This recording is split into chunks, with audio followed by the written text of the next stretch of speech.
एक संस्मरण याद आ रहा है। जब कभी बिहार होता है ना, तो बिहार होता है तो कभी कोई ऐसा होता है, कहीं रेस्ट हाउस मिलते हैं, कभी नदी का किनारा मिलता है, कहीं पर कोई स्कूल मिलता है। तो एक बार नदी के किनारे पर ही रेस्ट हाउस था। सर्दी का समय था, अच्छी कुनकुनी धूप निकल रही थी। आचार्य भगवंत के साथ थे। तो आहारचर्या के उपरांत जो नदी थी ना, नदी में सूखी हुई नदी थी, ज़्यादा कोई पानी ऐसा नहीं था। तो वहाँ बहुत सारे पत्थर थे। तो आचार्य से थोड़े ऊंचे वाले पत्थर पर बैठ गए। हम लोग भी आजू बाजू में आमने सामने सब पत्थरों पर आचार्य को देखते हुए समय करने के लिए बैठ गए। अब परिमार्जन करके अच्छे से बैठे, पर एक छेद था वहाँ जस्ट सामने जहाँ मैं बैठा था। हमने सोचा छेद रहने तो कोई दिक्कत नहीं है, छेद से तो अपन साइड में बैठे हुए हैं। और छेद के अंदर कौन डीपली देखने जा रहा है। और आचार्य से सामने बैठे हुए हैं, हम भी ऐसे सामने बैठे सामयिक कर रहे हैं, सामयिक कर रहे हैं। अब वो छेद में से कौन निकला? सांप निकला, जूझू।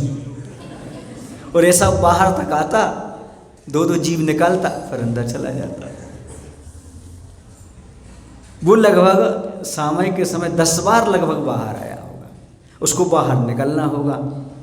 अब वहाँ अपन बैठ गए तो डर रहा था, क्योंकि प्रत्येक जंतु अपन से भी डरते हैं। जब अपन को छेड़ो तो वो आक्रमण करते हैं, नहीं छेड़ो तो वो अपने रास्ते निकल जाते हैं। उनको खुद डर लगता है। और सामयिक बैठे रहे, हम तो यही देखते रहिए कब निकल रहा है, कब जा रहा है, कब निकल रहा है, कब जा रहा है। और उसने कुछ भी नहीं किया। क्यों? क्योंकि जब अपने भाव उसको मारने के नहीं है, परेशान करने के नहीं है, तो उसके अंदर भी वही भाव आएंगे। ये संप्रेषण का प्रभाव है, उसके अंदर भी यही भाव आएंगे। या तो अपना पूर्व का कोई बैर हो, या वर्तमान में पैर उस पर पड़ जाए जंतुओं पर, तब वो आपको कहीं अपना रुख दिखाते हैं। बाकी वो अपने रास्ते से निकल जाते हैं। समझ आया ना? यहाँ पर भी ऐसे ही है। जितने कई बार जाते ना, तो दोपहर में अच्छा बैठा मिलता है, देख करके अपना चला जाता है। कभी उसने कुछ भी नहीं किया, चुपचाप चला जाता, आ जाता है। क्यों?